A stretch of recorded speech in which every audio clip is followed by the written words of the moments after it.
안녕하십니까.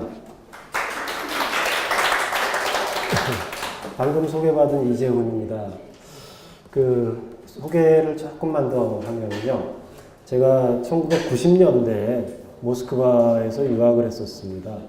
그러다 보니까 러시아어를 조금 다른 분들보다는 많이 알 수 있게 됐고, 그 덕분에 러시아에서 과거 1945년부터 1950년대까지 생산된 한국과 관련된 수많은 자료들을 자유롭게 읽을 수가 있었습니다. 그러다 보니 어떻게 이 한국전쟁과 휴전이라는 이 파트를 매개로 여러분들과 만날 수 있게 된 것 같습니다. 사실 처음에 이 한국전쟁과 휴전이라는 제목을 받아들이고는요, 조금은 곤혹스러웠습니다. 과연 이 한국전쟁과 휴전이라는 이 주제를 1시간 동안에 할 수 있을까? 저는 보통 다른 데서 강의를 할 때 한국전쟁, 휴전을 제외한 한국전쟁만 가지고 한 4시간 합니다. 그런데 그거 이렇게 해가지고 1시간 동안 하라고 해서 곤혹스러웠는데 어떻든 되도록 짧게 하도록 노력을 하겠습니다. 자, 그럼 시작을 하죠. 뭡니까? 한반도. 예, 맞습니다. 한반도입니다. 이게 뭐예요? 네, 38도선입니다. 여러분들 잘 알다시피 1945년 8월 우리는 해방을 맞았습니다. 그런데 유감스럽게도 이 해방이라는 것이 우리의 힘으로 이룩한 것이 아니었어요. 우리의 해방은 이른바 연합국들이라는 미국과 소련을 중심으로 한 연합국들에 의해서 주어진 것이었습니다. 그러다 보니까 본의 아니게 이 한반도는 38도선을 경계로 해서 이쪽은 소련군이, 죄송합니다. 이쪽은 미군이 진주를 하게 됐고, 애초에 군사적 편의에 의해서 그어졌던 이 38도선은 시간이 지나면서 정치적인 경계, 그리고 마침내는 한 국가와 국가의 경계가 돼버립니다. 이게 1948년 8월과 9월 시점의 상황입니다. 그렇죠? 예. 그 다음에 이제 이쪽으로 넘어가는 겁니다. 1949년 1월 1일부터 한번 시작을 해보죠. 물론 그 이전부터 시작을 할 수 있겠지만 1949년 1월 1일부터 한번 시작을 해보겠습니다. 여러분들 혹시 제가 몇 가지 질문을 좀 해보겠습니다. 여기 소련군이 주둔을 했는데 1945년 8월부터 언제 철수를 했습니까? 혹시 아시는 분 계십니까? 좋습니다. 그러면 대한민국이 몇 년, 몇 월, 며칠에 수립됐습니까? 1948년 8월 15일이죠. 그럼 조선민주주의인민공화국, 우리가 흔히 북한이라고 부르는, 언제 수립됐습니까? 네, 48년 9월 9일입니다. 그런데 이 38도선은 정부가 수립됐음에도 불구하고 우리의 선이 아니었습니다. 우리의 경계선이 아니었다라는 거예요. 무슨 얘기냐? 북한 지역 같은 경우는 북한 정부가 수립되면서 이른바 국경경비대라는 것이 창설이 됩니다. 그리고 국경경비대가 여기를 맡아요. 그리고 소련군은 조선민주주의인민공화국이 수립되고 몇 개월 후인 1948년 12월 말에 소련으로 철수를 합니다.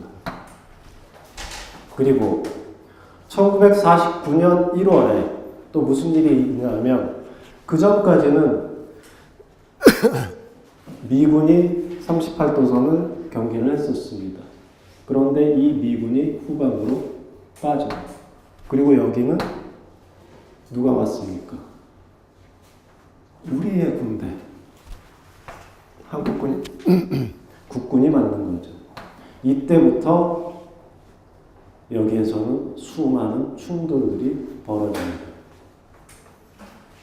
자, 그런데 그 충돌의 특징은 어땠느냐? 처음에 충돌의 특징, 가장 큰 특징은 이겁니다. 주로 남쪽에서 북쪽을 도발을 했었어요. 이건 역사적인 사실입니다. 그건 그럴 수밖에 없었던 것이, 자, 하나만 여러분들에게 더 질문을 해보겠습니다. 남쪽의 군사력하고 북쪽의 군사력하고 이게 처음에는 남쪽의 군사력이 강했어요. 그러다가 어느 순간부터 북쪽의 군사력이 강하게 됩니다. 그 시점이 언제인지 아십니까, 혹시? 1949년입니다. 정확히 말하면 1949년 여름입니다. 그 이전까지는 남쪽의 군사력이 북쪽의 군사력보다 더 강했습니다. 그러다 보니까 1949년 초의 시점에서 여기에서 벌어지는 수많은 충돌들은 주로 남쪽이 북쪽에 대해서 공격을 가한 그런 충돌들이었습니다. 이 시점에 아주 재미있는 일이 벌어져요. 바로 여기 적어놓은 1949년 3월 7일, 그러니까 1949년 3월에 김일성을 비롯한 북한 당정 대표단이 모스크바를 방문합니다. 그리고 여러 가지 공식적인 활동을 하죠. 이건 공식적인 방문이었으니까. 그러던 중에 비밀스럽게 김일성과 스탈린이 회동을 해요.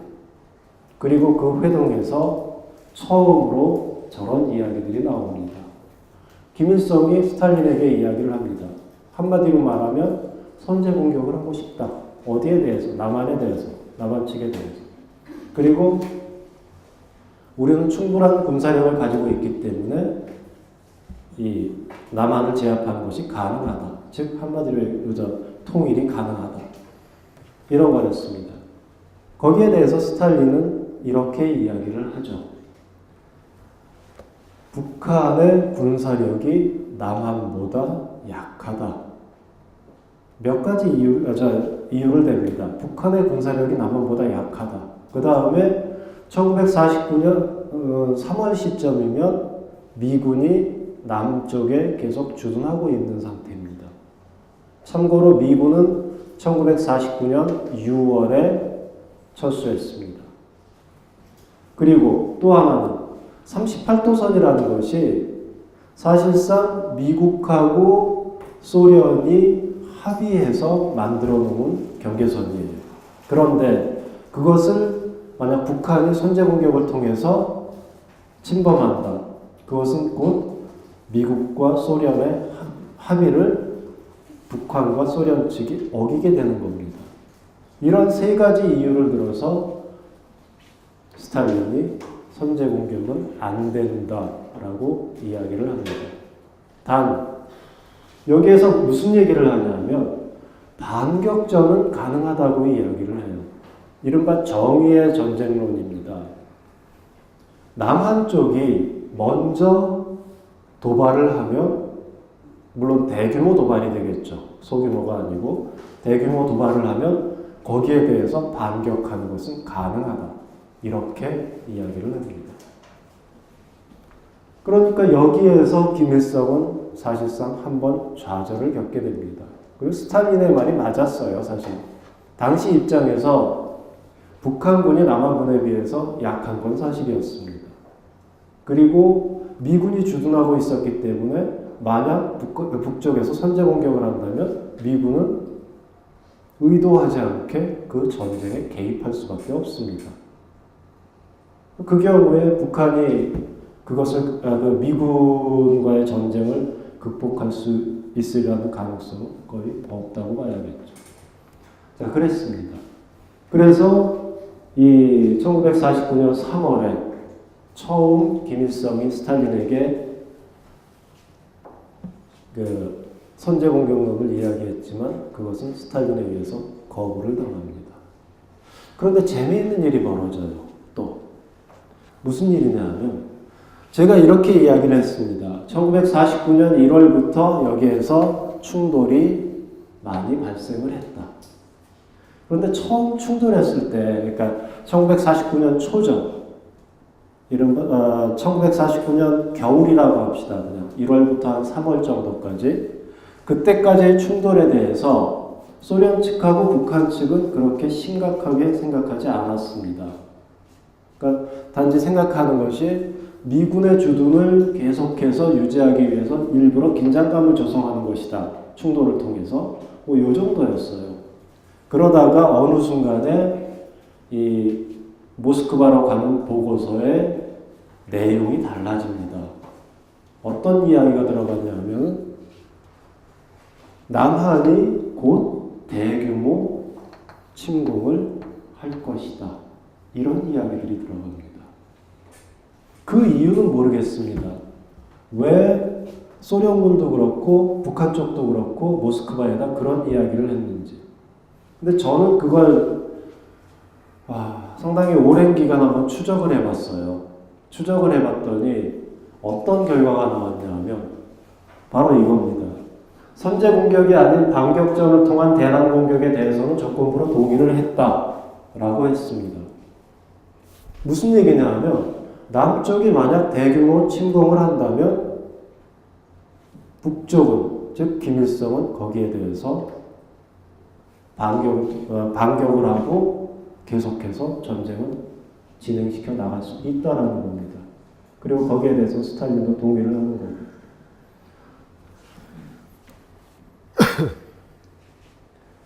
그러다 보니까 결국 어떤 일이 벌어지냐면 북한은 남쪽의 대규모 침공을 기다리는 그런 형국이 돼요. 그러면서 서서히 자신의 군사력을 증강시켜 나가요. 어떤 방식이냐? 자, 이쪽에 있던 소련군, 그 다음에 연해주 쪽에 있는 소련군들이 계속해가지고 모스크바에 보고서를 냅니다. 대규모로 침공할 것 같다. 그러니까 당연히 그걸 방어하기 위해서는 많은 무기와 군사 장비가 소련으로부터 들어와야겠죠. 자, 이래서 엄청나게 많은 무기와 군 장비가 소련으로부터 들어옵니다. 그 다음에 인력은 어떻게 됐느냐? 여러분들 혹시 중국 내전, 1946년에 시작된 중국 내전에 대해서 아십니까? 최후의 내전이었죠. 모택동과 장개석과 모택동 간에 있었던 최후의 내전. 그리고 거기에서 결과적으로는 모택동이 승리를 하고 장개석은 대만으로 쫓겨갔죠. 대륙의 주인이었던 장개석이 대만으로 가고 그 자리를 모택동이 뺏었던 그런 내전이었습니다. 그런데 그 내전에 많은 수의 조선인들이 참전을 했었어요. 물론 그 사람들은 북한에 거주하는 사람들이 아니었습니다. 어디에 거주하는 사람들이에요? 지금도 있죠. 저쪽 연변 쪽에 가면. 바로 그 사람들이었어요. 대강 숫자가 어떻게 되냐 하면 한 3개 사단 정도 됩니다. 근데 당시 그 사단 규모가 한 10,000여 명 됐어요. 그러니까 한 30,000여 명? 이 정도 이 조선족이 모택동 군대에 참여를 했다라는 겁니다. 자, 그런데 1949년에 정확히 말하면 1949년 10월이면 모택동이 중국을 통일하죠. 물론 그 전에 전세는 이미 판가름이 난 상태였습니다. 1949년이 되면 이미 전세는 사실상 판가름이 난 상태였어요. 그런데 이 1949년 상황입니다. 거기에서 먼저 조선족 2개 사단이 들어옵니다. 그리고 1950년 초에 또다시 한 1개 사단 병력이 들어와요. 그러면서 아까 이야기했던 1949년 8월 시점에 이른바 골든 크로스가 있었던 거예요. 군사력에 있어서. 북한이 남한보다 더 강한 군사력을 가지게 되는 시점이 바로 여기서 들어온 2개 사단이 들어오는 이 시점입니다. 2개 사단이 들어오고 많은 군장비가 들어오는 이 시점입니다. 자, 그러면서 여기에서 김일성은 계속해서 기다립니다. 선제 공격해라, 선제 공격해라. 심지어 어떤 것까지 나오냐면, 자, 1949년 6월에 미군이 철수를 합니다. 이 남쪽에서. 이걸 이 소련이나 아니면 북한 쪽에서 어떻게 선전을 했느냐, 어떻게 이야기를 했느냐. 우리는 일반적으로 이렇게 생각을 할 겁니다. 미군이 철수를 하면 우리의 군사력이 약화되는 것이다. 결과적으로 우리의 위기다. 맞죠? 그런데 어떻게 이야기를 했느냐 하면 49년 6월경에 정확히 말하면 5월 내지 6월경에 미군이 철수할 것이다. 그런데 철수하는 이유는 다른 데 있는 것이 아니고 남한군에게 행동의 자유를 주기 위해서 철수하는 것이다. 무슨 얘기냐면 아까 스탈린이 이 부분요. 미군의 개입 가능성 이야기하면서 미국과 소련 간의 합의에 의해서 38도선을 만들어 놓은 겁니다. 설정해 놓은 거예요. 그렇죠? 그런데 소련군은 이미 철수를 했고 이제 미군이 남아있는데 미군마저 철수한다면 38도선은 사실상 무의미해진다는 겁니다. 거기에서 이 소련 쪽에서 이야기하는 게 그렇기 때문에 남한군에게 행동의 자유를 부여한다는 거예요. 남한군이 침공할 수 있도록, 자유롭게 침공할 수 있도록 북한은 이런 식으로 이야기를 하는 겁니다. 물론 저는 당시 이 남쪽의 상황을 볼 때 실제로 침공하려는, 북쪽을 침공하려는 그런 이른바 행위를 하지는 않은 것으로 보여요. 다만 그것을 받아들이는 북쪽이나 소련 쪽에서 그렇게 받아들였다는 겁니다. 그리고 거기에는 사실은 김일성의 어떤 일정한 왜곡이 있지 않았나 그런 생각을 좀 해봐요. 최소한 수많은 무기와 장비를 받아들일 수 있고 거기다 심지어 인력까지 받아들였습니다. 군 병력까지 받아들였어요. 이런 걸 통해서. 그러면서 자신의 군사력을 대폭 증강시켰습니다. 물론 스탈린으로부터 선제 공격에 대한 동의는 받지 못했지만 결국 자신의 군사력을 증강을 시켰다는 겁니다.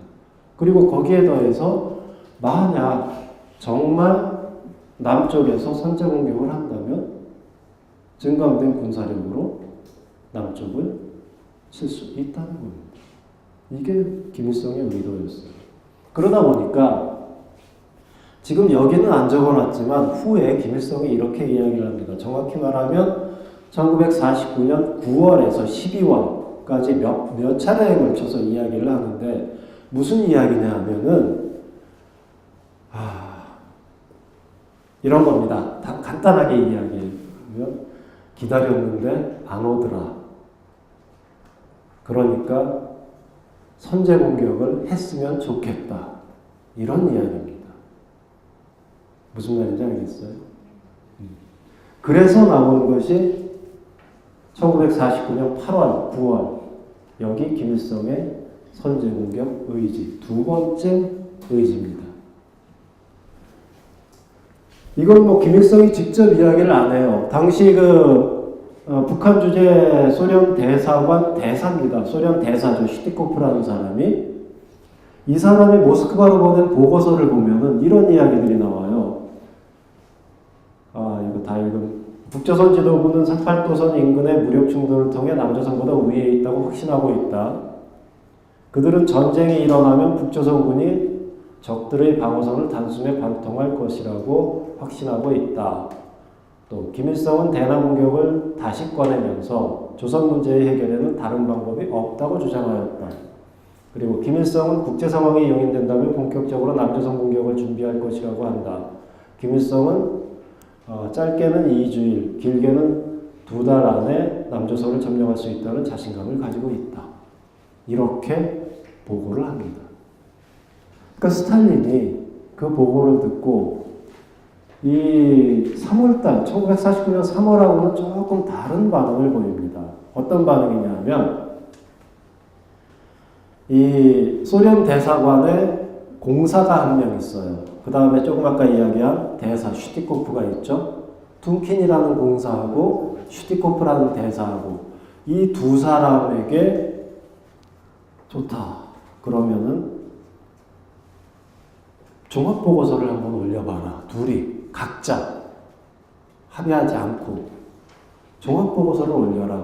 과연 북한이 남한을 선제공격할 능력을 가지고 있는지 또 그러한 상황인지 이 한반도 쪽의 상황이 거기에 대해서 종합보고서를 올려봐라 라고 지시를 합니다.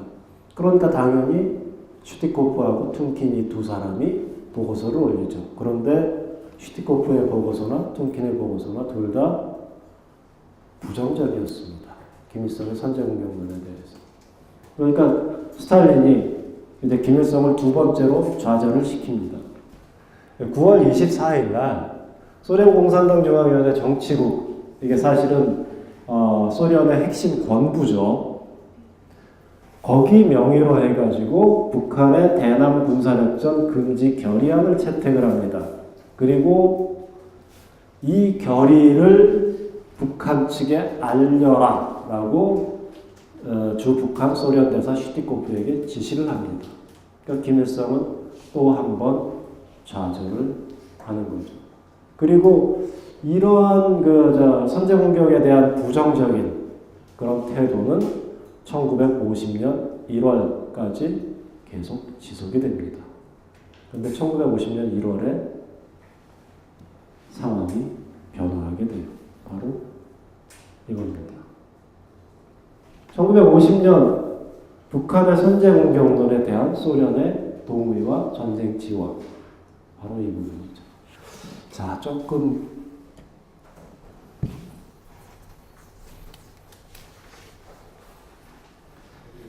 1950년 1월 30일 날, 1월 30일입니다. 스탈린이 대사한테, 슈티코프한테 전문을 보내요. 그 내용은 뭐냐 하면,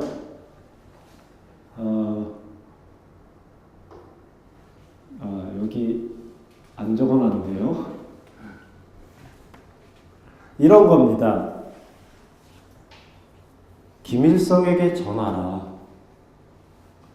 당신이 생각하고 있는 사업, 즉 대남 선제공격입니다. 이건 상당히 힘들고 복잡한 거다. 그런데 내가 그것을 도와줄 용의가 있다. 이해하시겠죠? 전쟁이라는 단어는 하나도 안 나왔습니다. 하지만 그것이 무엇을 의미하는지는 스탈린은 당연히 자기가 썼으니까 알겠고, 그걸 받은 대사 슈티코프도 알았고, 슈티코프를 통해서 받은 김일성도 정확히 알았습니다. 그때부터 사실상 이 김일성의 전쟁 준비는 김일성이 전쟁 준비에 박차를 가합니다. 이거네요. 제가 여기다 적어놓네요. 바로 이게 조금 아까 이야기한 그 내용입니다. 제가 바르게 요약을 했죠. 아닙니까? 맞죠? 자, 근데 그 전에 이거는 왜 적어놨냐 하면은 사실 그렇게 중요한 내용은 아닙니다. 이 말 때문에 스탈린이 자신의 생각을 바꿨다고 저는 보지 않기 때문에 중요한 내용은 아닌데, 다만 그 전에 이런 이야기들이 있었어요.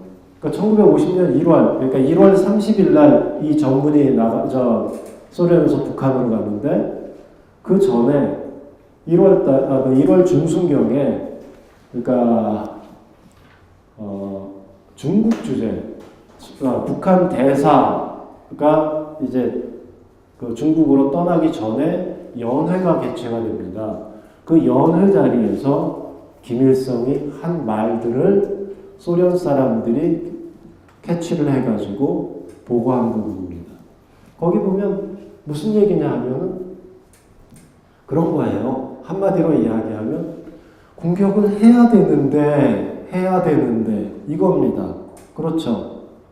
공격을 하고 싶은데 스탈린이 못하게 해. 그러니까 스탈린 만나서 다시 한번 이야기를 하고 싶다.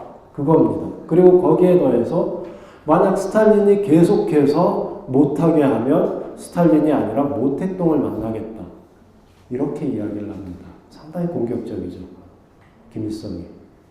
뭐 이런 일이 있었습니다. 그런데 이것 때문에 스탈린이 자신의 생각을 바꾸지는 않았을 겁니다. 요 근래에 이 부분과 관련해가지고 중국하고 미국 쪽의 그 일부 학자들이 연구를 하고 있는 부분이 있습니다. 뭐냐 하면 1950년 1월이면 상당히 많은 일들이 이 우리나라와 관련해가지고 상당히 많은 일들이 벌어지는 시기입니다. 예를 들어서 모택동이 스탈린을 만나러 모스크바를 방문을 합니다. 그게 1949년 12월입니다. 그런데 거기에서 물론 뭐 많은 이야기들이 오고 갔겠죠. 그런데 문제는 뭐냐면 모택동이 스탈린을 만나러 간 목적이 있었는데 그 목적을 스탈린은 들어주고자 하지 않았습니다. 무슨 얘기냐? 모택동이 스탈린을 만나러 갈 때의 목적은 두 가지였어요. 하나는 새로운 중국, 자기의 중국과 소련이 동맹 조약을 체결하는 겁니다. 그리고 또 하나는 이 장개석의 중국이죠. 과거의 중국. 장개석의 중국이 소련에게 주었던 수많은 이권들이 있습니다. 특히 만주와 관련해가지고 이 만주와 관련한 이권을 회수하는 겁니다. 이 두 가지 목적을 아예 공개적으로 이야기를 해요. 공개적으로 이야기하면서 이 두 가지 목적을 달성하지 못하면 돌아오지 않겠다. 이렇게 이야기를 합니다. 근데 이게 당시 상황에서 소련으로서는 받아들이기 싫었던 부분입니다.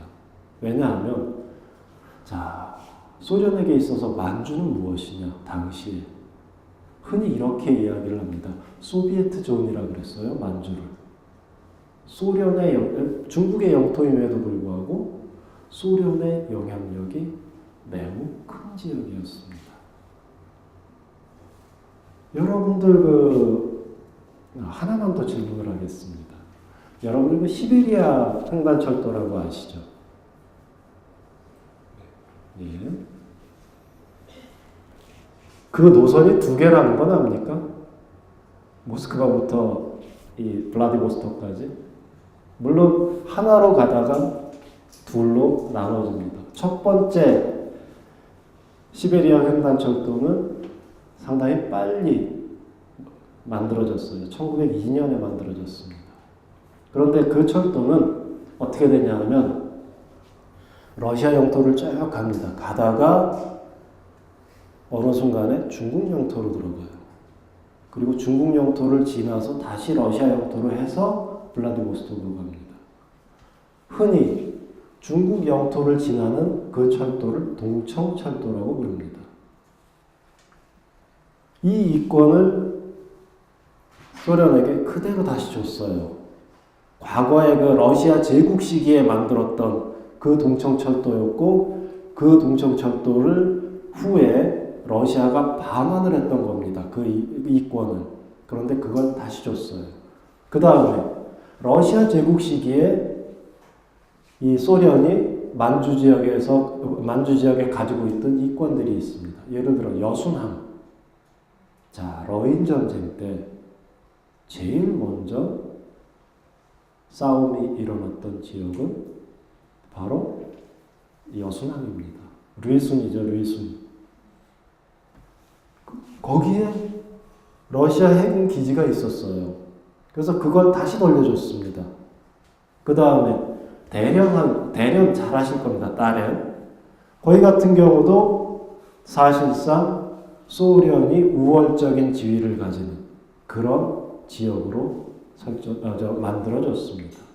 자, 이런 식으로 만주의 곳곳에, 그리고 어떻게 보면은 만주 전체를 소련에게 양도한 꼴이 되어 있는 그런 상황이에요.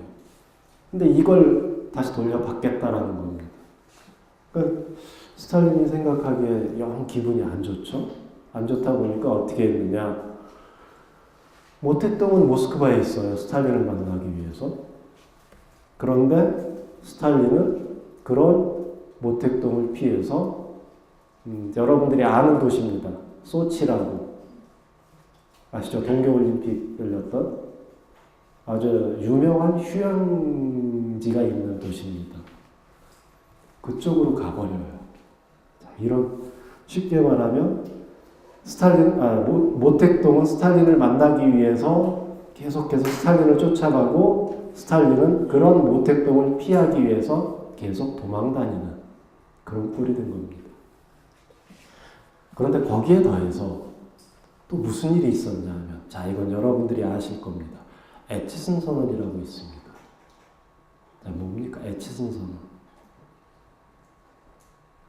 한반도와 관련해가지고, 당시 그 미국 국무장관입니다. 에치슨이. 이 사람이 그 기자회견에서 이른바 선언을 해요. 선언을 하는데 한반도와 관련된 부분이 있습니다. 뭐냐? 한반도가 이렇게 있어. 대만이 여기 있겠죠? 뭐 그럼 이렇게 있겠죠. 대만과 이 한반도의 남쪽을 미국의 방위선에서 제외시킨다. 기억나십니까? 그래서 이것 때문에 북한이 오판을 해서 침공을 했다 이런 이야기들 많이 하잖아요. 그렇죠? 맞습니까? 네. 한번 요새 스마트폰도 있고 그런데 한번 찾아보세요. 그렇습니다. 대만, 그다음 타이완, 그다음에 남쪽. 요걸 미국의 방위선에서 제외를 한다라고 이야기한 시점이 바로 동일한 1950년 1월입니다. 자, 이러다 보니까 아까 이야기했던 중국의 일부 학자들, 그 다음에 미국의 일부 학자들이 어떤 이야기를 하냐면 이렇게 이야기를 합니다. 1월 30일 날 그 스탈린이 김일성한테 보냈지 않습니까? 아까 이야기했던 당신의 사업을 도와줄 용의가 있다. 보냈지 않습니까? 그런데 요거하고 상관없이 스탈린은 아까 이야기했듯이 계속 도망다녔고 모택동은 쫓아갔어요. 쫓아갔는데 사실 이거는 뭘 의미하냐 하면 소련하고 중국 간에 틈새가 벌어졌다라는 겁니다. 당시 소련에 있었던 미국 대사관이 그거 캐치 못하겠습니까? 하죠. 자, 지금은 제 얘기가 아닙니다. 그 중국 학자들과 미국 학자들의 얘기예요.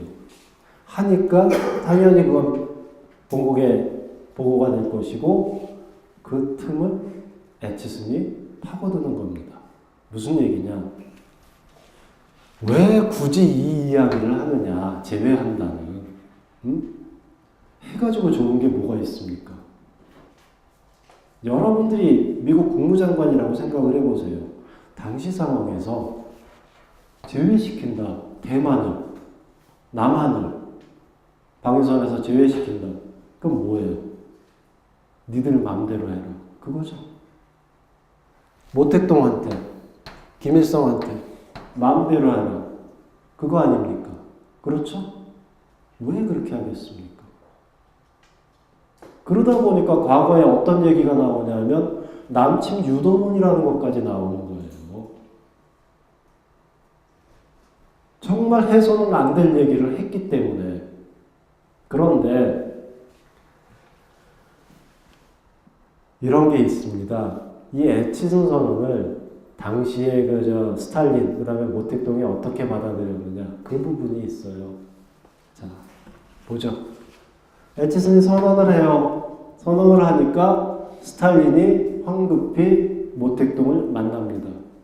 만나가지고 이 에치슨 선언이 가지고 있는 의미를 둘이서 도대체 저 에치슨이 이야기한 것의 본질이 뭐냐, 그걸 가지고 토의를 합니다.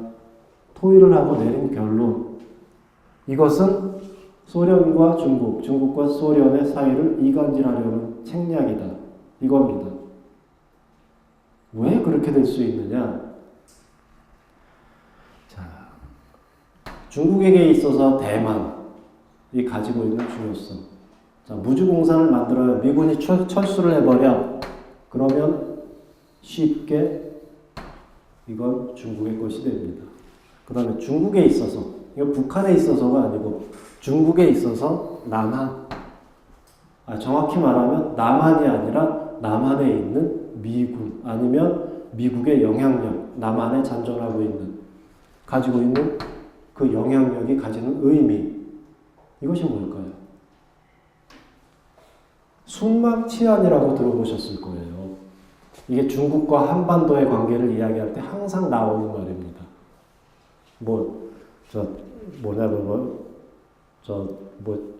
뭐죠 그게? 순망치안이니까 입술이 아프면 이까지 어떻게 영향을 받는다, 그런 소리일 겁니다. 바로 그겁니다. 여기에 미국이 영향력을 행사하는 것과 행사하지 않는 것과 중국이 것에 대해서 중국이 받는 그 압력의 정도는 상당히 다를 거예요. 미국은 그것을 노렸던 겁니다. 자, 아까 이야기했듯이 스탈린과 모택동의 사이가 벌어졌어요. 에치슨은 미국은 그 사이를 파고든 겁니다. 이렇게 이야기를 합니다. 그런데 결과적으로는 실패했어요. 왜냐? 스탈린이 모택동을 만나가지고 모택동이 요구한 두 가지 사안을 즉각 들어줘요. 자, 에치슨 선언은 바로 그런 의미를 갖고 있다는 겁니다. 그래서 북한의 오판을 불러일으키고 이런 것들은 다시 한번 좀 생각을 해볼 필요가 있는 부분인 것 같아요. 왜냐하면 아까 이야기했듯이 결론을 그렇게 내렸고, 스탈린하고 모택동하고, 그것을 당시 소련 공산당 기관지, 뭐예요? 프라우다죠. 그 다음에 중국 공산당 기관지, 인민일보죠. 거기에 동시에 게재를 해요. 그리고 그걸 받아서 북한의 당 기관지는, 노동당 기관지는 노동신문, 그것을 그대로 받아 적습니다. 오판하지 않았다는 거예요. 쉽게 말하면. 자, 그 시점입니다. 그런데 여기서 또 한 가지 생각해야 될 것. 스탈린이 그러면은 사실은 중국한테, 모택동한테 호되게 당한 꼴이 된 겁니다. 그렇죠. 주지 않아도 될 두 가지를 모택동한테 줘버렸어요. 미국 때문에. 근데 이 스탈린이 모택동에 대해서 가지고 있는 생각, 그러니까 모택동을 어떻게 평가하느냐, 이 부분과 관련해 가지고 항상 이야기되는 부분이 있습니다. 이야기되는 게 있습니다. 뭐냐 하면 과거에 1960년대입니다. 60년대에 그러니까 중국 주재 소련 대사하고 그 다음에 중국 지도자들하고 만나가지고 뭐 면담을 한 그런 기록이 있습니다. 거기 보면은 이런 게 나와요. 스탈린은 모택동을 아시아의 티토로 여겼다. 이런 내용이 있습니다. 자, 여기 티토 나옵니다. 티토가 누군가요? 유고슬라비아를 만들었던 사람이죠. 그럼 왜 스탈린이 모택동을 아시아의 티토라고 이야기를 했느냐? 유럽 쪽에 수많은 사회주의 국가들이 있었습니다. 이른바 동유럽 국가들이죠.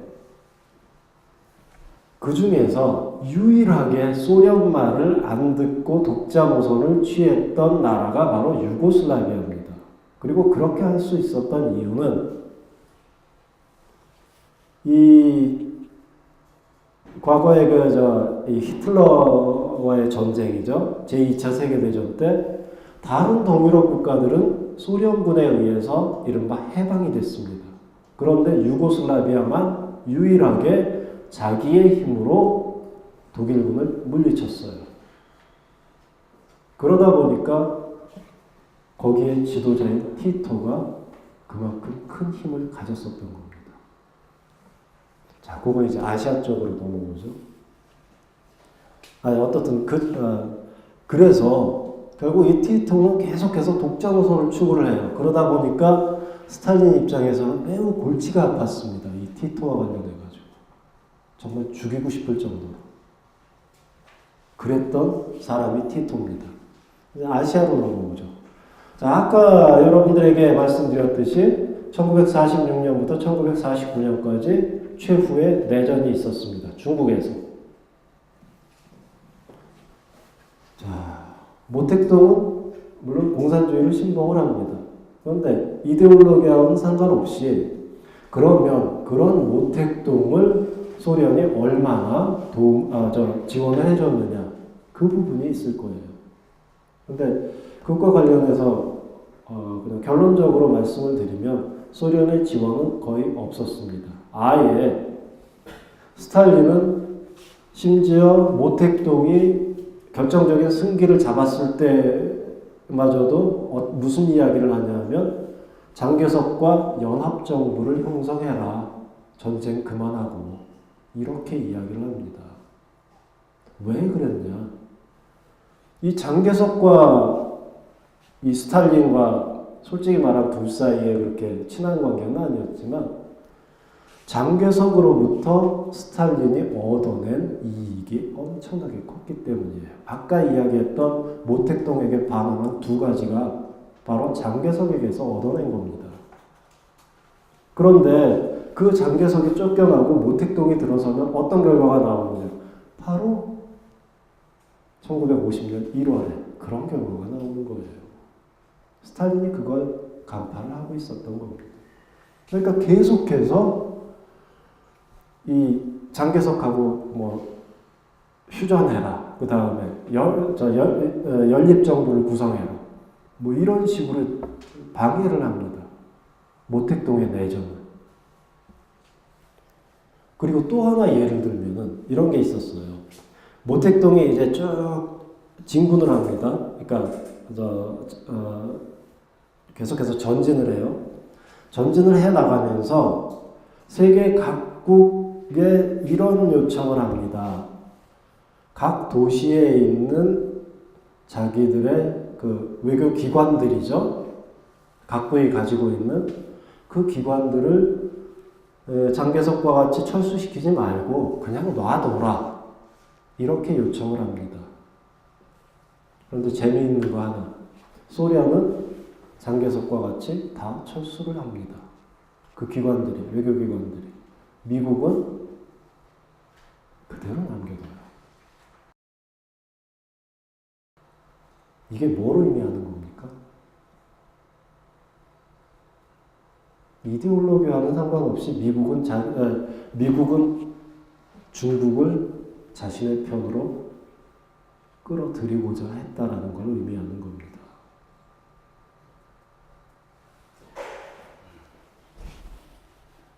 그렇게 보면 에치슨 선언은 사실은 딱 맞아떨어진다는 거예요.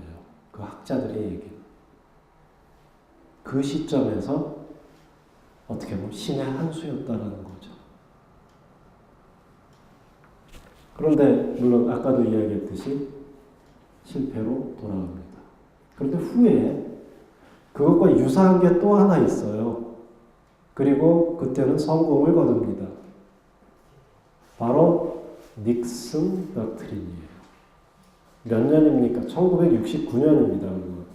1969년에 닉슨 덕트린이 있고, 닉슨 덕트린이 이야기하는 것도 동일해요. 아시아 지역으로부터 자신의 군사력을 빼겠다라는 겁니다. 닉슨이. 군사력을 빼는데 왜 빼냐? 아시아 국가들이 스스로의 힘으로 자신을 방어할 수 있는 그런 능력을 키워주겠답니다.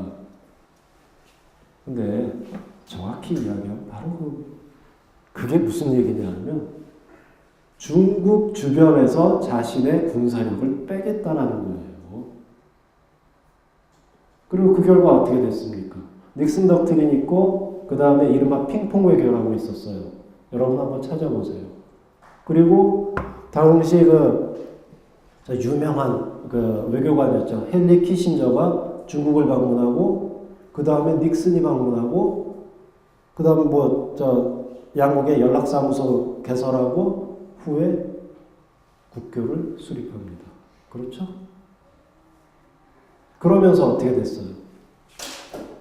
1969년이면 그게 어떤 상황이냐면 조중이 아니고 중소 분쟁이라는 용어 들어보셨죠? 그게 격화된 시기입니다. 엄청나게 심했어요. 제가 한 가지 예만 들어보면, 물론 대사관이 모스크바에 이제 중국 대사관이 있고, 중국의 베이징에 러시아 대사관이 있습니다. 그 소련 대사관 주변에 담들에 쓰인 것들이 가관이에요. 예를 들어 이런 겁니다. 후르시초프 돼지를 기름에 튀겨 죽이자. 우리나라 말로 하면, 직역을 하면 그런 겁니다. 그 정도로 사이가 엄청나게 나빴었어요. 이게 50년대 중반부터 해가지고 언제까지 가냐면 1990년대까지 갑니다. 그러니 미국 입장에서는 파고들기가 좋죠. 그러니까 그 사람들, 그 학자들 얘기는 바로 그 틈을 파고든 것이 닉슨 덕트린이었고 최종적으로 그 성공을 거뒀다는 겁니다. 물론 지금은 또 다른 상황이 전개되고 있지만 그랬다는 거예요.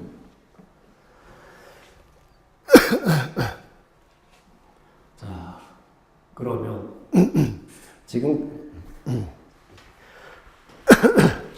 지금까지 이야기한 모든 것을 종합하면 어떤 이야기가 나오냐면, 스탈린이 1950년 1월에 모택동에게 자신이 장개석으로부터 받았던 모든 이권을 돌려줬어.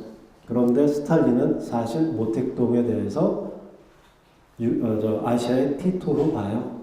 왜냐? 모택동도 소련의 지원을 소련의 지원을 거의 받지 않은 상태에서 결국은 통일을 이뤄냈습니다.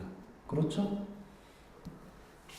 그러니까 아시아의 티토라고 생각을 해요. 그러니까 요 놈을, 즉 모택동을 뭔가 얽어맬 수단이 필요했습니다. 수단이 필요했는데 그 수단이 뭐냐?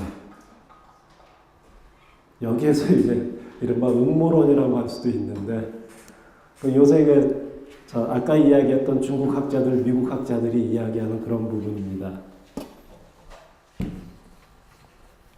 올가미를 어떻게 만들었느냐? 바로 전쟁입니다. 그래서 모택동에게 그 두 가지 이권을 돌려준 직후인 1950년 1월 30일에 스탈린이 이걸 보냈다라는 겁니다. 그런데 그걸 이런 식으로 이해하기 위해서는 전제가 필요해요. 뭐냐 하면 이거 보낸 거 중국이 알면 솔직히 말하면 난리 납니다. 왜냐? 중국 같은 경우는 시종일관 이 아시아에서의 분쟁에 대해서 부정적이었어요. 그건 한반도를 포함해서 한반도도 포함되는 부분입니다. 포함이 돼요. 그런데 스탈린은 선제 공격을 동의한다라고 그렇게 보내는 겁니다. 그러니까 어떻게 했어? 중국이 알면 안 되겠죠? 그래서 저게 1950년 1월 30일 날 보낸 전문입니다. 1950년 2월 2일 날 또 다시 다른 전문을 보냅니다. 여기 없어요. 그 전문에 이렇게 적습니다. 1월 30일 날 보낸 전문에 대해서 어느 누구에게도 알리지 마라. 특히 중국 동지들에게도 알리지 마라. 이렇게 적습니다. 물론 요건 이제 그 뉘앙스의 차이인데 스탈린이 원했던 것은 중국에게 알리지 않는 거였어요. 이것은. 그리고 그건 사실상 뭐 후에 벌어졌던 일련의 상황들을 통해서 증명이 됩니다. 어떻게 증명이 되냐면 이렇게 하고 1950년 3월에 최종적으로 김일성하고 박헌영하고 모스크바로 옵니다. 그리고 최종 결정을 해요. 전쟁하는 것에 대해서. 그런데 그때 이상한 낌새를 이상하다는 낌새를 챈 이 중국 쪽에서 그 북한 대사한테 북한 대사를 한번 떠봅니다. 북한 대사를 불러가지고 모택동하고 그 다음에 주울레라고 아실 겁니다. 그 유명한 정치가입니다. 중국에. 요 둘이 불러가지고 무슨 얘기를 하냐면 이렇게 이야기를 합니다. 만약 북한이 그냥 일상적인 것에 대해서 논의를 하고 싶다면, 우리와 논의를 하고 싶다면 그냥 공식 방문을 해도 될 거다. 그런데 정말 특별한 일로 방문을 한다면 반드시 비공식적으로, 그러니까 비밀스럽게 방문을 해야 한다. 이렇게 이야기를 합니다. 그게 무슨 얘기냐면 니네가 지금 전쟁을 생각하고 있느냐, 아니냐, 요걸 물어보는 거예요. 그랬더니 이주연이 당시 그 대사가 이주연인데, 이주연이 뭐라고 대답을 하냐면, 김일성 동지가 지금 와병 중이라서, 아무런 활동도 못하고 있고, 뭐 그런 것에 대해서 내가 들은 바도 없다. 이렇게 이야기를 합니다. 그런데 그 시점에 김일성은 어디 있었냐 하면, 바로 모스크바에 있었습니다. 그리고 또 하나, 그 3월에 모스크바에서 최종적으로 결정을 합니다. 전쟁을 할 것으로. 그런데 거기에 전제 조건을 붙여요. 스탈린이. 무슨 전제 조건을 붙이냐면, 전쟁해도 좋다. 그런데 중국이 동의할 경우에만 이렇게 합니다. 자, 이 이야기는 뭐냐면 스탈린은 아시아의 전쟁에 자신의 군사력을 동원하고 싶은 생각이 전혀 없었어요. 그럴 만한 능력도 안 되고 그러고 싶지도 않았어요. 그리고 아까 이야기했던 중국을 여기에 끌어들이기 위해서는 자기가 직접 전쟁에 개입해서는 중국은 사실상 중국이 들어와 봤자 효과를 볼 수 없다라는 겁니다. 어떨 때 효과를 볼 수 있어요? 자, 북한군이 싸워. 그 다음에 싸우다가 지쳐요. 그 다음에 누가 들어와야 돼? 소련군 아니면 중국군이죠. 그렇죠? 중국군이 들어와야 됩니다. 그리고 미국과 터지게 싸워야 소련이 얻고자 하는 것을 얻을 수 있는 겁니다. 왜? 일단 미국은 중국과 더 이상 가까워질 수 없어요. 피 터지게 싸우는데. 그 다음에 중국이 가지고 있는 국력을 가지고 그러면은 이 전쟁에 능히 감당해낼 수 있느냐, 이 전쟁을. 아니라는 겁니다. 그럼 맞아요. 중국이 그러니까 많은 수의 병력을 보냈는데 그 병력이 보유한 장비의 대부분을 소련이 지원을 했습니다. 그 다음에 중국이 당시에 공군력이 없었어요. 그런데 순식간에 중국의 세계 최초의 제트기입니다. 미그 15가 제공이 됐어요. 여러분들 여담이지만 제트기가 실전에 투입된 최초의 전쟁이 한국전쟁입니다. 그것도 소련 측이 최초로 투입을 했어요. 아까 이야기했던 미그 15입니다. 그리고 거기에 대항해서 처음에는 프로펠러기들이 계속 싸웠거든요. 뭐 무스탕이라든지 뭐 이런 것들인데, 그러다가 미군의 세이버라는 제트 전투기가 투입이 돼요. 그래서 최초의 제트 전투기끼리의 공중전도 한국 전쟁이 처음입니다. 뭐 이건 여담입니다만 어떻든. 자, 그렇게 중국이 엄청나게 많은 지원을 받습니다. 그리고 들어오는 거예요. 그리고 싸우는 거라는 거.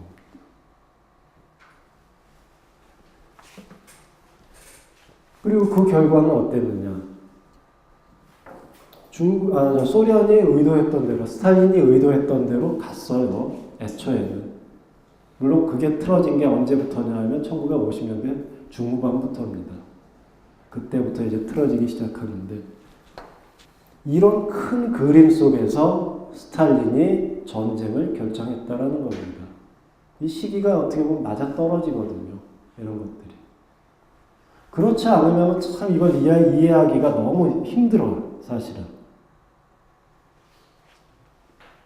왜 1949년에 그렇게도 반대했던 전쟁을 1950년 초에 갑자기 이 전쟁에 대해서 동의를 하느냐, 스탈린이.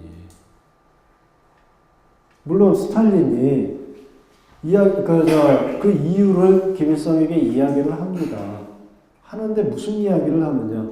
중국이 통일이 됐대. 그러니까 중국이 수월하게 조선에서의 전쟁을 지원해 줄 수 있을 거다. 뭐 이런 이야기 합니다. 그 다음에 또 하나는 소련이 원자폭탄 실험에 성공을 했답니다. 1949년 8월에 성공을 했어요, 사실은. 자, 그러니까 미국만이 가지고 있던 그 치명적인 무기인 원자폭탄을 소련도 이제는 가졌다라는 거예요. 뭐 이런 겁니다. 뭐 이런 이야기들을 하면서, 그 다음에 미국이 중국에서 패했기 때문에, 사실은 버렸죠, 중국은. 패했기 때문에 더 이상 아시아에 개입 안 할 거다. 뭐 이런 이야기까지 하면서 김일성에게 전쟁해도 좋다라고 이야기를 한 겁니다. 물론 김일성은 애초부터 전쟁을 원했기 때문에 덥석 받아들인 거고요. 그래서 그 학자들이 내리는 결론은 뭐냐 하면, 물론 과거에도 거의 동일한 그런 이야기를 한 학자가 있습니다. 곤차노프라는 사람인데, 그 사람이 이렇게 이야기를 했어요. 한국전쟁은 스탈린이 이런 겁니다. 스탈린이 이렇게 만들어 놓은 거대한 체스판이었고, 김일성은 거기에 하나의 조리였다. 그 이야기를 지금 중국과 미국 학자들이 다시 꺼내고 있습니다. 물론 새로운 사실들을 가지고. 근데 그게 어디까지 밝혀질지는 정확히 모르겠어요. 저도 아직은 모르겠습니다. 그 부분이 어떤지. 자, 그래서 이제 1950년 3월에서 4월 사이에 둘이 합의를 합니다. 둘이 이렇게 이야기를 해요. 김일성도 이제 시기가 도래했다. 그 다음에 스탈린 같은 경우도 뭐 충분히 변했기 때문에 뭐 적극적인 자세를 취할 수 있다. 결국은 전쟁을 하겠다라는 겁니다. 이렇게 결정이 된 거죠. 그 다음에 소련의 전쟁 지원 부분은 간단하게 말씀을 드리겠습니다. 뭐냐 하면은 이 결정이 아니군요. 1950년 1월 30일 날 스탈린이 그 전문을 보낸 직후부터 있었던 일입니다. 아까도 이야기했듯이 그걸 받은 슈티코프, 대사 슈티코프도 그렇고 그 슈티코프를 통해서 받은 김일성도 그렇고 그것이 뭘 의미하는지 정확히 알았습니다. 그러니까 김일성이 이렇게 이야기를 합니다. 북한군 보유 사단 수를 10개 사단으로 증원하고 싶다. 이렇게 이야기를 해요. 그걸 슈티코프가 모스크바에 보고서로 보냅니다. 보내니까 당연히 스탈린은 그렇게 해라 라고 이야기를 합니다. 근데 이게 왜 중요하냐 하면은 사실상 소련으로부터 무기와 장비가 지원되지 않으면 증원이 불가능해요. 그러니까 이 3개 사단의 무기와 장비를 소련 측이 지원해 주겠다라는 겁니다. 그 이야기예요. 그 다음에 1951년으로 예정된 차관 공연을 1950년으로 앞당겨서 집행한다. 물론 무기와 장비 쪽으로 집행을 합니다. 그 다음에 북한군 무기, 탄약, 장비의 보충을 위한 군수물자를 제공을 합니다. 여기 뭐 1억 3천만 루블 상당 뭐 이렇게 했는데 결론적으로 1950년에 이 뭐 루블화를 어떻게 환산을 해야 될지는 아직은 잘 모르겠지만 8억 루블어치 이상의 무기와 장비가 북한군에게 지원이 됩니다. 소련으로부터. 근데 재미있는 사실 하나만 말씀을 드릴까요? 정확히 말하면 8억 6천만 루블어치일 겁니다. 그런데 그 중에서 무상으로 들어온 것은 얼마 정도 될 것 같아요? 170만 루블어치입니다. 이게 참 재미있는 건데 지금 조금 아까 어떤 분이 웃으셨습니다. 그런데 이 사회주의 국가들끼리의 이 지원이라는 게 대체로 이래요. 예를 들어 이런 겁니다. 자, 아까 이야기했던 장개석과 모택동에 최후의 내전이 벌어졌어요. 그때 소련 측은 뭐 이제 전리품으로 가지고 있던 옛 일본군 장비나 이런 것들 지원을 해줬고 북한 쪽도 지원을 해줬어요. 예를 들어 뭐 군화라든지 그 다음에 뭐 화학 공장에서 폭약 만드는 그런 재료들이라든지 뭐 이런 것들을 지원해줬는데 북한 쪽이 지원한 거 지원이라고 이야기를 합니다. 지원이라고 이야기를 하는데 그 지원 액수 100%가 유상입니다. 다른 걸 받았다는 거예요. 자, 그 다음에 소련 쪽도 북한 쪽에 엄청나게 많은 지원을 해줬어요. 아까도 이야기를 했지만 전쟁 전에도 마찬가지입니다. 그런데 보통 어떻게 되느냐 이래요. 김일성이 소련 쪽에다가 요청을 합니다. 우리 이러이러한 게 필요하니까 우리한테 줘라. 대신에 우리는 뭐 예를 들어서 뭐 지하자원 중에 뭐를 얼마 너희에게 주겠다. 이게 지원입니다. 사회주의 국가들에 있어서요. 이 미국하고 그 다음에 이 한국과 남한과의 관계는 그렇지 않았죠. 지원하면은 대체로 무상 지원을 생각할 수 있는데 저쪽은 안 그렇더라고요. 보니까. 그게 어떻게 보면은 저쪽에서는 정상이라고 생각을 하는 겁니다. 자, 어떻든 그렇습니다. 이렇게 해가지고 이제 군사 지원이 대폭적으로 증강이 되고 그 다음에 군사고문단 교체라고 해놨는데 이건 이런 겁니다. 군사고문단은 애초부터 있었어요. 그런데 처음에 있었던, 초기에 있었던 군사고문단의 역할은 조선인민군을 창설하고 강화시키는 그런 역할을 했다. 이렇게 볼 수가 있습니다. 그런데 이 결정이, 그 1월 30일 날 전문이 간 다음에 저 사람들이 다 교체가 됩니다. 군사고문단 당원들이. 다 교체가 되는데 어떤 사람들로 교체가 되냐면 전쟁에 풍부한 경험을 가지고 있는, 2차 대전 경험을 가지고 있는 그런 사람들로 교체가 됩니다. 그리고 결과적으로 그 사람들이 이른바 선제 타격 계획이라는 것을 수립을 해요. 이 선제 타격 계획이 뭐냐면 바로 1950년 6월 25일 날 벌어졌던 그 상황입니다. 있잖아요. 여기 이렇게, 그 다음에 춘천 쪽으로 해서 이렇게. 바로 이겁니다. 이게 바로 선제 타격 계획입니다. 그래서 1단계. 2단계는 매우 흥미롭게도 그냥 이렇게. 이게 뭘 의미하느냐? 사실은 그래요. 세계 방면에 주공을 뒀습니다. 1950년 6월 25일 날. 그래서 이 두 개 방면은 서울을 타격하는, 직접 타격하는 그런 병력이었고, 한 개 방면은 춘천 쪽이었어요. 춘천 쪽으로 해가지고 이렇게 돌아 들어옵니다. 그 이유는 포위 섬멸이죠. 그걸 위해서 이렇게 했었습니다. 그런데 이때 우리 입장에서는 아주 영웅적인 그런 일이 벌어지는데 여기에서 수월하게 진격을 해야 되거든요. 북한군이. 그래야 포위가 가능하잖아요. 그렇죠? 또 여기에서 며칠을 잡아먹어요. 춘천 쪽에서. 아주 효과적인 방어가 이루어집니다. 그러다 보니까 포위가 안 됐어. 결과적으로 뚫어갖고 이쪽으로 이렇게 오는 이유는 뭐냐면 한강이 있지 않습니까? 이렇게.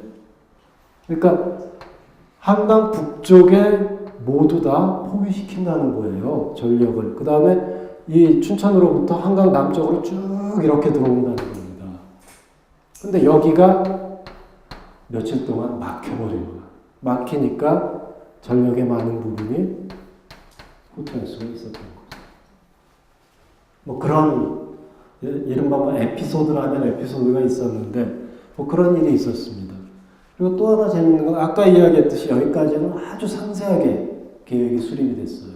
그런데 서울을 점령한 후에 이 계획은 솔직히 말하면 없는 것과 마찬가지입니다.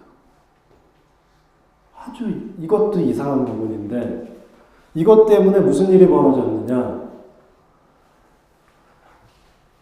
서울을 점령하고 북한군이 3일을 서울에서 그대로 머물렀습니다. 그 이유는 어떻게 해야 될지 몰라서예요. 솔직히 말하면. 뭐 누구는 그렇게 이야기를 합니다. 전투를 해가지고 이제 휴식, 뭐 정비, 뭐 이렇게 이야기를 하는데 말도 안 되는 소리예요. 어떻게 할 줄 몰라서예요. 이게 제대로 안 돼 있었습니다. 그러니까 계속해가지고 그런 이야기들이 있어요. 그러니까 북한 입장에서 서울을 점령하고 나면은 뭐 남쪽에서 최소한 항복이라도 하지 않을까, 뭐 그렇게 생각하지 않았나, 뭐 그런 이야기가 있는데 그렇더라도 이 부분에 대해서는 아직도 많은 학자들이, 많은 사람들이 조금 좀 의아하게 생각하는 그런 부분입니다. 자, 어떻든 이래가지고 이제 그 전쟁의 시작까지 전력을 했고 조금 쉬는 게 낫겠죠. 여기에서 네, 조금 쉬겠습니다. 전쟁 목표로 한번 가보죠. 자, 여기 애초에 전쟁 목표 해가지고 한반도 통일하고 물음표를 붙였습니다. 그 이유는 다른 데 있는 게 아니고 김일성 같은 경우는 맞아요. 그 북한에서 이 전쟁을 어떤 명칭으로 부릅니까? 조국해방 전쟁이죠. 바로 조국해방입니다. 뭐 김일성에게 있어서 그것은 뭐 절대적이었겠죠. 근데 과연 소련도 그렇게 생각을 했을까? 이것 때문에 물음표를 붙여봤습니다. 이 부분에 대해서 아직도 논의가 진행이 되고 있어요. 아까 이야기했던 중국 학자들, 미국 학자들 그 논리대로 한다면 스탈린은 애초부터 한반도의 통일은 염두에 두지 않았던 겁니다. 그가 염두에 뒀던 것은 뭐냐 하면 바로 중국을 갖다가 자기 수하에 계속 두고자 하는 거. 그겁니다. 그리고 거기에 덧붙여서 뭐가 있냐면 여기 그 전쟁 목표의 변경 해가지고 첫 번째 적어 놓은 것. 이게 1950년 8월 말에 스탈린이 그 체코슬로바키아 당서기입니다. 그러니까 체코슬로바키아 뭐 대통령 정도 되겠죠. 고트발타라는 사람한테 보낸 전문이 있어요. 여기 보면은 이런 이야기가 있습니다. 자, 차후 미국 정부가 극동에 얽매이게 되고 중국이 조선의 자유와 자기 독립성을 위해 투쟁에 참여하게 된다면 이를 통해 무엇을 얻을 수 있을까? 첫째, 중국을 수월하게 상대할 수 없다. 미국은 이 투쟁으로 인해 녹초가 될 것이다. 둘째, 녹초가 된 미국은 가까운 시일 내에 제3차 세계대전을 도발할 수 없을 것이다. 제3차 세계대전은 상당 기간 지연될 것이며 이는 유럽의 사회주의를 강화하는 데 필수적인 시간을 보장한다. 이렇게 적혀 있습니다. 무슨 얘기냐? 한반도 통일이 아니고요. 1950년 8월 말 시점입니다. 1950년 8월 말 시점이면 어떤 시점이에요? 전황이 8월 말 낙동강 전선입니다. 우리가 흔히 알고 있는 낙동강의 전선이 형성되어 있던 그 시기입니다. 그 시기에 이런 이야기를 하는 겁니다. 중국 참전을 갖다 예상을 해요. 낙동강 전선으로 좁혀져 있는데 왜 예상을 했을까요? 이미 알고 있다는 겁니다. 자, 솔직히 이야기를 할게요.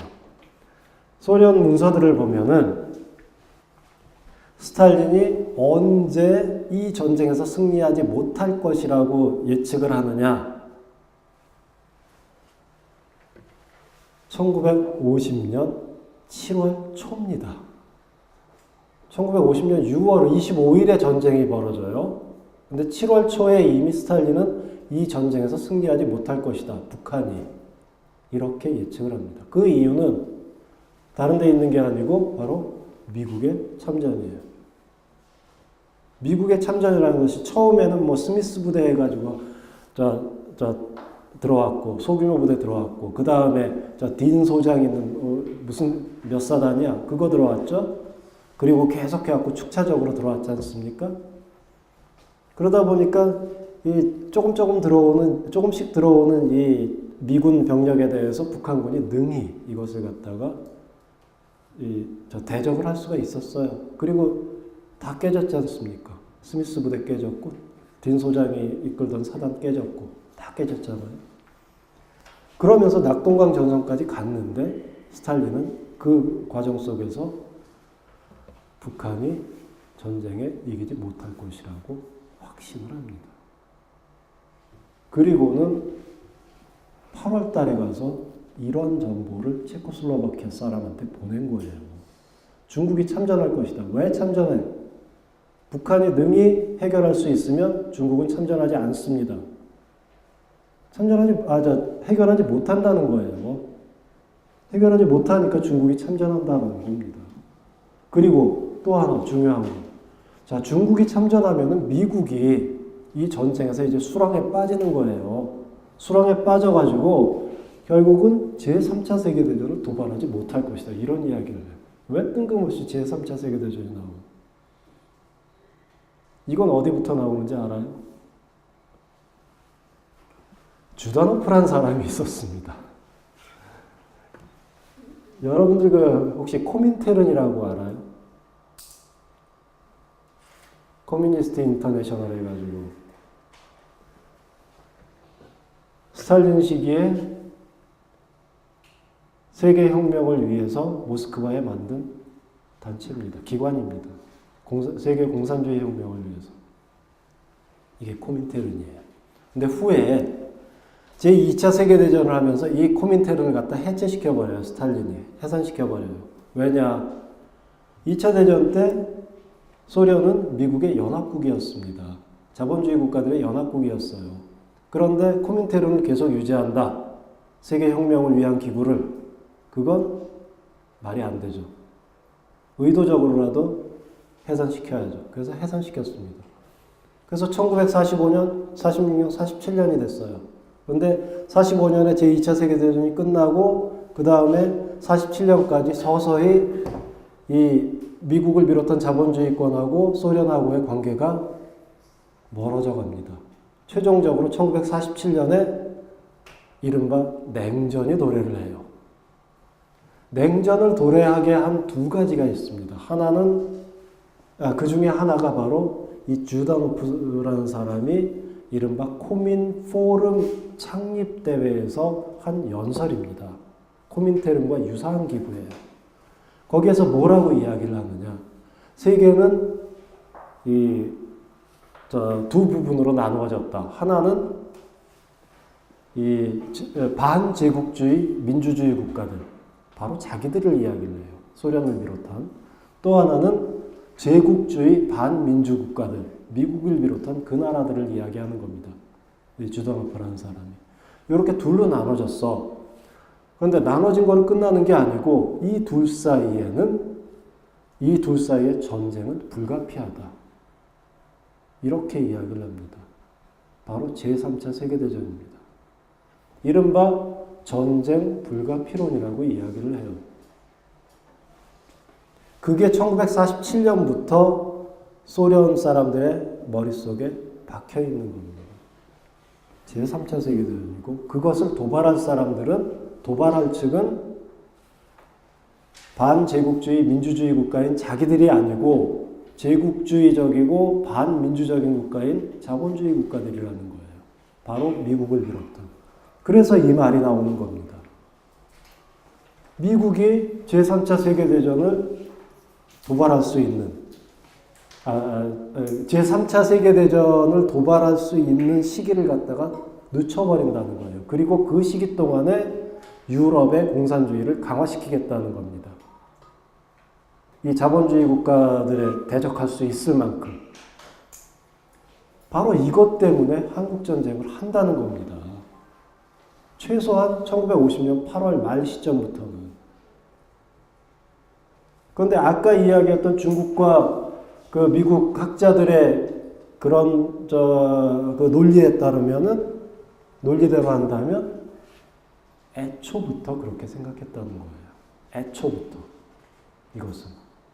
자, 이렇게 하니까 미국이 녹초가 되지만 중국도 역시 녹초가 됩니다. 그리고 그 녹초가 된 중국은 자기 밑에 있게 돼요. 그리고 거기에 더해서 동유럽의 강화를 도모할 시간을 보는 겁니다. 자, 이렇게 되는 거예요. 이게 바로 이제 여기에서 이야기를 하는 것이고. 그래서 사실 그 애초의 전쟁 목표가 소련 같은 경우 역시 그 북한의 통일이었느냐, 그 부분에 대해서는 아직도 논란이 되고 있다. 그렇게 이해를 하시면 됩니다. 다만 1950년 8월 27일 시점, 물론 뭐 그 이전부터겠죠. 이때부터 소련의 전쟁 목표는 이렇게 바뀐 겁니다. 그리고 그것이 시정일관 유지가 돼요. 그 수많은 소련 문서들에 동일한 이야기가 나옵니다. 그리고 거기에 더해서 자, 그럼 김일성은 언제 이 전쟁에서 승리하지 못할 것이라고 여겼느냐? 그 문제가 있습니다. 조금만 올리죠. 1950, 소련 대사 슈티코프가 모스크바로 보낸 보고서입니다. 여기 보면은 8월 중순 이후 쭉쭉쭉쭉 해가지고 김일성은 자신의 목표를 자신의 주도로 달성하는 것이 불가능하다고 생각하였다. 그리고 그는 중국군의 참전만이 이러한 상황을 타개할 수 있는 방법이라고 여기고 중국에 대한 병력 지원 문제에 대해 수시로 소련 측의 동의를 구하고자 하였다. 이렇게 되어 있습니다. 김일성 역시 8월 달에 이미 이 전쟁에서 승리하지 못할 것을 알았어요. 심지어 일부 학자들은 그 시점을 스탈린과 거의 동일한 7월 달로 그렇게 보는 학자들도 있습니다. 왜냐하면 매우 당황을 하거든. 김일성이 7월 달에 이미. 그런데 확실한 거는 8월 달에는 이런 이야기가 확실하게 나옵니다. 자, 이때부터 그러면 전쟁 목표는 뭐가 되느냐? 조국 해방 전쟁이었어요. 이렇게 이야기를 하겠습니다. 김일성의 조국 해방 전쟁이었습니다. 그런데 후에 중국군이 참전을 해요. 그리고 중국군이 주도를 합니다. 전쟁을. 조중연합사령부가 생겨요. 거기 연합사령부 사령관이 누굽니까? 중국 사람입니다. 김일성이 아니에요. 그러면서 북한군은 사실은 측면 지원하는 그런 역할밖에 못합니다. 그 이후에 중국군이 참전한 이후에.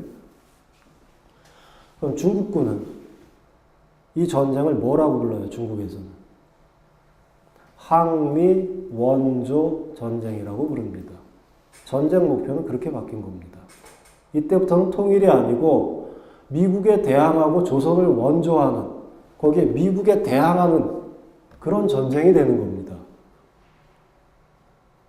통일은 부차적인 거야. 이때부터는. 이렇게 되는 거예요.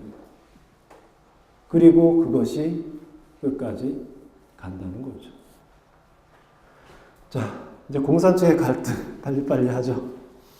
공산 측의 갈등, 휴전 협상 시에 공산 측의 갈등에 대해서는 세 가지를 제가 적어놨습니다. 그런데 첫 번째 휴전 모색 시기에 전쟁 지속 여부를 둘러싼 이견, 이 부분은 이야기할 게 그렇게 많지는 않습니다. 다만 제가 말씀드리고 싶은 것은 1951년 6월에 베이징에서 김일성과 모택동이 회담을 갖습니다. 그리고 같은 6월에 모스크바에서 김일성, 스탈린이 회담을 갖습니다.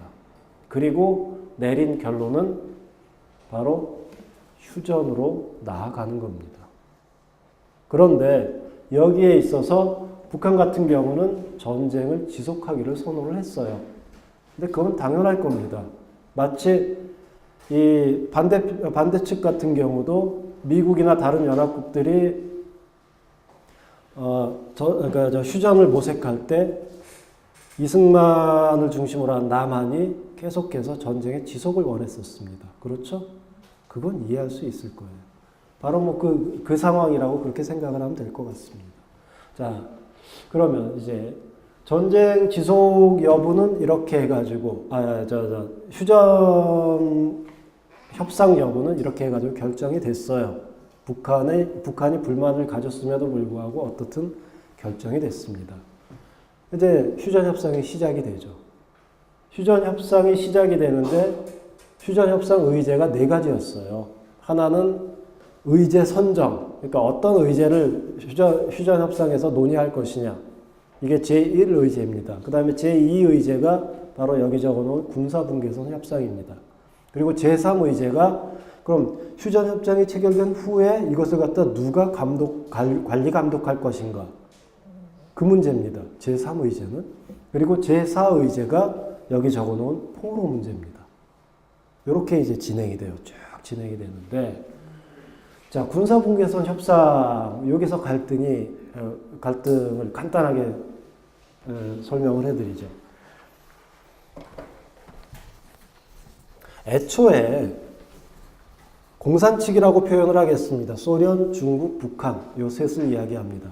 공산 측의 군사분계선 설정은 38선입니다. 38선에서 다시 끝내자는 거예요. 정확히 말하면 38선을 중심으로 해서 다 철수를 하고 그 다음에 이 전투행위가 지속되지 않는 상태에서 협상을 진행하자는 겁니다. 조금 다르죠. 미국 같은 경우는 어떻게 했냐면 기존 전선을 정하고, 그런데 문제는 전투행위는 지속을 합니다. 그런데 그 이유가 있어요. 바로 전쟁 피로도의 문제인데, 이 공산 측 같은 경우는 피로도가 그만큼 격심했다라는 겁니다. 그렇기 때문에 전투행위를 중단한 상태에서 협상을 원했던 거고, 미국 같은 경우는 주도권을 잡은 거예요. 주도권을 잡았으니까 계속해서 전투행위를 함으로써 협상에서 유리한 그런 위치를 점하겠다라는 겁니다. 뭐 그런 차이예요, 사실은. 물론 결과적으로 수많은 희생이 따르기는 하지만 그런 차이입니다. 어떻든 38도선의 이 붕괴선을 설정하는 것이 공산 측의 목표였습니다. 그런데 자, 군사붕괴선 협상 제2의제인데 제2의제가 7월 26일부터 1951년 7월 26일부터 시작이 돼요. 그런데 7월 27일 날 중국의 모택동이 김일성에게 이런 이야기를 보냅니다. 미국 측이 기존 전선을 붕괴선으로 인정할 것을 주장한다면 중국 측은 미국 측에 양보할 수 있다고 생각한다. 기존 전선은 어떻게 되어 있었느냐? 이게 38선이에요. 지금의 휴전선과 비슷합니다. 이렇게 되어 있었어요. 미국 측이 이걸 갖다가 붕괴선으로 하자 그러면은 중국 측은 받아들이겠다는 겁니다. 이 이야기를 하루 지나 7월 27일 날 해요. 그러니까 7월 28일 날 김일성이 반발을 합니다. 북한 측의 심각한 정치적 타격이며 미국이 점령한 북한 지역이 매우 큰 경제적 및 전략적 가치를 지니기 때문에 그러한 양보는 불가능하다. 이렇게 이야기를 합니다. 자, 그런데 이때 이제 미국이 나온 게 가관이야. 어떻게 보면. 어떻게 나왔냐면 중국 측이 양보를 해서 이렇게 하면은 받아들이겠다 이랬는데 미국 측이 어떻게 나왔냐면 기존 전선에서 30에서 50km 북방에 붕괴선을 설정하자. 이렇게 나옵니다. 재밌죠? 여기다 이렇게 하자는 겁니다. 근데 그것도 이유가 있어요. 바로 공군력, 해군력의 차이입니다. 제해권과 제공권을 누가 장악하고 있었느냐의 문제예요. 자, 전선을 설정해 놓는다. 전선을 설정하고 전투행위는 지속하되 이 큰 전투는 하지 않는 그런 상황을 만들겠다는 건데, 그렇게 되면은 사실상 이 전선을 갖다 이동시키는 것이 거의 불가능합니다. 그리고 가지고 있었던 제공권, 제해권 모두 다 이쪽으로 물러나야 돼요. 그러니까 이걸 육상의 붕괴선에서 이 보상을 받겠다라는 겁니다. 미국 입장은. 뭐 그런 거였어요. 그러니까 이제 중국 측이 이런 한마디로 이야기 이런 무도한 놈들 하면서 이 김일성한테 다시 연락을 해요. 뭐라고 하냐면 요거를 고소하겠다. 이렇게 나옵니다. 근데 문제는 뭐냐면, 자, 문제가 해결이 된 것 같죠? 그런데 여러분들 휴전협상 공산 측 대표 단장이 누굽니까? 어느 나라 사람이에요? 아닙니다. 북한 사람입니다. 남일입니다. 남일 장군. 부단장이, 단원들 중에 이제 중국 사람들이 있는데, 근데 이 단장이 북한 사람임에도 불구하고 사실상 이 휴전협상을 이끌고 간 사람은 모택동입니다.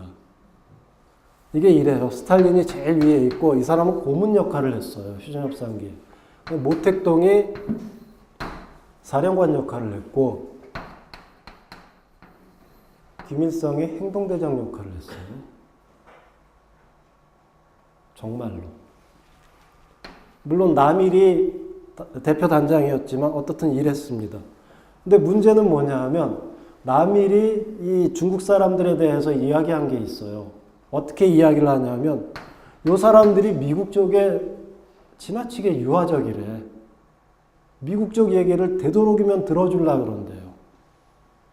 왜 그랬느냐. 자, 군사 분계선을 논의하면서 계속해서 미국 쪽 입장을 갖다가 두둔을 하려고 했어요. 왜 그랬냐 하면 이게 중국 입장에서는 자기 영토가 아니지 않습니까? 북한 영토잖아요. 중국은 여기 봤듯이 휴전을 주장을 했어요. 자, 1951년 6월 상황이면 어떤 상황이냐 하면 여러분들 잘 알 겁니다. 처음에 쭉 내려왔다가 쭉 올라갔죠. 그 다음에 다시 또 이렇게 내려왔죠. 중국군 참전한 다음에. 그리고 다시 이렇게 해가지고 기존 전선으로 갔죠. 이게 6월 상황입니다. 이 사이에 어떤 일이 있었느냐. 중국군이 제5차 전역까지 벌였어요. 캠페인. 큰 전투. 제5차까지. 1차, 2차 대성공이었습니다. 그래서 내려왔잖아요. 3차부터 해가지고 사실상 4차, 5차로 가면서 실패를 했어요. 그러면서 더 이상 전쟁해봤자 소용없다라는 그런 인식을 갖게 됩니다. 그게 회의에서 논의가 되고 그 다음에 휴전을 주장하게 된 거예요. 자, 이 상태인데 이렇게 하나 그게 중국 입장에서 뭐 그렇게 큰 거냐 이거예요. 우리는 빨리 휴전을 하고 싶다. 이게 중국 입장이었어요. 근데 북한 입장은 이게 처음에 국토 완정, 이른바 국토 완정이라는 기치를 내걸고 전쟁을 시작을 했습니다. 그런데 그거는 고사하고 자신의 영토까지도 빼앗길 그런 입장이에요. 이건 도저히 받아들일 수 없다는 겁니다. 그게 북한 입장이었어요. 그런데 문제는 이 휴전 협상 기간 내내 북한의 입장보다는 중국의 입장이 훨씬 더 많이 반영이 됐다는 겁니다. 그래서 결국은 어떻게 됐느냐. 그래서 이렇게 38도선으로 갔어요. 근데 나중에 결국 중국 측하고 미국 측하고 합의를 합니다. 그게 바로 기존 전선이에요. 북한 측의 38도선 고수 문제는 사라져버린 겁니다. 그래서 북한 측이 여기에 불만을 갖고 상당히 큰 일도 저질러요. 근데 거기에 대해서는 생략을 하겠습니다. 자, 이런 일들이 벌어졌다는 겁니다. 그리고 여기에서 피해는 북한 측이 봤어요. 자, 넘기죠. 포로. 자, 이제 포로 쪽으로 가죠. 포로 쪽도 역시 마찬가지로 중국하고 북한 사이에 갈등이 있었습니다. 자, 포로 문제 하면은 상당히 간단해요. 1949년에 포로 대우에 관한 제네바 협정이라는 것이 있습니다. 그걸 보면은 적대 행위가 종료된 후에 곧바로 귀환시키도록 그렇게 돼 있습니다. 간단하죠, 그러니까. 적대 행위 딱 끝나면은 이쪽이 잡고 있던 거 저쪽으로, 저쪽이 잡고 있던 거 이쪽으로. 이렇게 되는 겁니다. 그런데 이게 아주 복잡해졌어요. 복잡해진 이유는 여러 가지가 있습니다. 그러니까 이게 내전이라는 거, 내전이기 때문에. 그리고 또 하나는 아까도 여기 그렸지만 내려가고 올라가고 또 내려가고 올라가고 하면서 이쪽에 살던 사람이 인민군이 되고 저쪽에 살던 사람이 국군이 되고 그것만 있느냐? 인민군이 잡혔어요. 잡혔는데 그 중에서 수많은 사람이 바로 뒤에 국군 복장을 하고 국군을 위해서 싸웁니다. 마찬가지로 지금 미송환 포로 문제가 있는데 솔직히 말씀드리겠습니다. 그 중에 상당수는 인민군 복장을 하고 국군과 싸우던 사람입니다. 근데 어떻든 뭐 중요하지 않고 자 이래요. 그러니까 이걸 이 사람을 송환을 해야 될지 말아야 될지 이런 거 이게 아주 복잡하게 얽혀 있다라는 겁니다. 그래서 미국 측이 뭘 제기를 하냐면 자원 송환을 제기를 하죠. 원래 제네바 그 협정에서 이야기한 건 전원 송환입니다. 무조건 송환이에요. 그런데 미국 측이 1:1 송환, 자원 송환을 제기를 합니다. 그러니까 여기부터 이제 꼬이기 시작하는 거죠. 그래서 시간이 흘러요. 흐르는데 어떻든 이 주도권은, 휴전협상의 주도권은 솔직히 말하면 미국 쪽이 가지고 있었습니다. 그러니까 자꾸 미국 쪽 입장으로 따라갈 수밖에 없었어요. 그래서 따라가려고 하는데 정확히 말하면 이런 일이 벌어집니다. 1952년 7월 13일 날 미국 측이 이런 발언을 해요. 한국인 76,600명, 중국인 6,400명 등 모두 83,000명의 포로가 송환될 것이다. 이렇게 이야기를 합니다. 근데 여기에 모택동이 발끈해요. 왜 그랬냐면은 한국인 76,600명 같은 경우는 어떻게 되냐면 여기 한번 보죠. 이쪽에 쭉 적어놨는데 무슨 얘기냐? 대충 이렇습니다.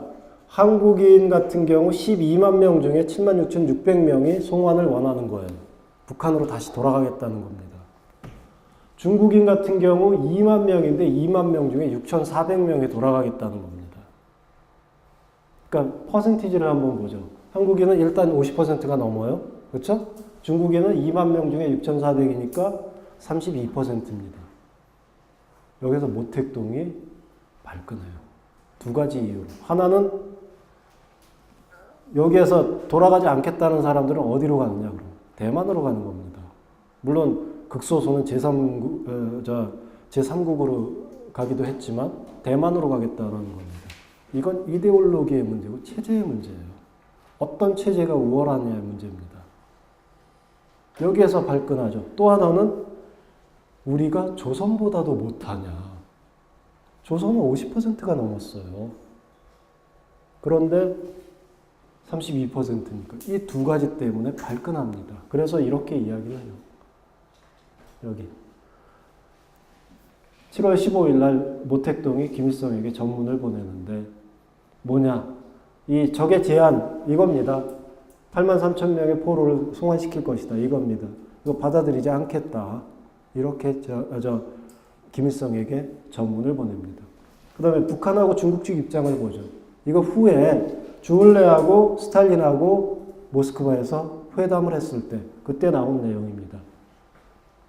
여기 보면은 뭐 쭉 나오는데 무슨 얘기냐?